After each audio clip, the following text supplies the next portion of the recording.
Sir ఇప్పుడు 1 crore FD అనేది చేయొచ్చంటారా? చేస్తే ఎంత శాతం అనేది మనకి రిటర్న్స్ వస్తాయి? ఒక పర్సన్ 6 మంత్స్ బ్యాక్ 5000 ఎస్ఐపి చేయాలని చెప్పేసి మనల్ని అప్రోచ్ అయ్యారు. 5000 ఎస్ఐపి స్టార్ట్ చేశారనమాట. చేసిన తర్వాత 5 డేస్ 6 మంత్స్ అయిపోయిన తర్వాత ఓకే అనిపించింది. అతనికి ఎస్ఐపి లాంగ్ టర్మ్ ప్లానింగ్ అయినా సరే మనం తీసుకునే ప్రికాషన్స్ కానీ మనం స్ట్రాటజీస్ ఎట్లా చేస్తాం అనేది రెగ్యులర్గా అప్డేట్ ఇస్తున్నాం వాళ్ళకి.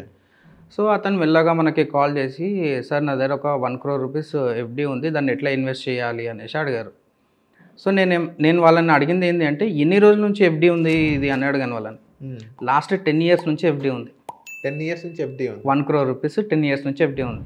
నేను అడిగాను అసలు మీరు ఎందుకు ఎఫ్‌డి 10 years నుంచి ఎఫ్‌డి ఎందుకు పెట్టడానికి రీజన్ ఏంటి అంటే ఏముంది సార్ వేరే ఆల్టర్నేటివ్స్ ఏం లేవు కదా, ఫిక్స్డ్ డిపాజిట్ లేదంటే రియల్ ఎస్టేట్లో ఆల్రెడీ ఇనఫ్ అసెట్స్ ఉన్నాయి, ఇంకా ఎక్కువ మేనేజ్ చేయలేమని చెప్పేసి ఎఫ్‌డి చేసి పెట్టుకున్నాను అని చెప్పేసి వాళ్ళు అన్నారు.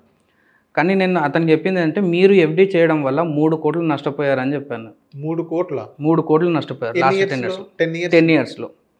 ఎందుకు అంటే ఎవ్రీ 5 yearsకి మనకు 15% మ్యూచువల్ ఫండ్స్లో మనం క్యాలిక్యులేట్ చేసుకుంటే క్యాపిటల్ డబుల్ అవుతుంది కాబట్టి 10 yearsలో 1 crore కాస్త 4 crores కావాలి.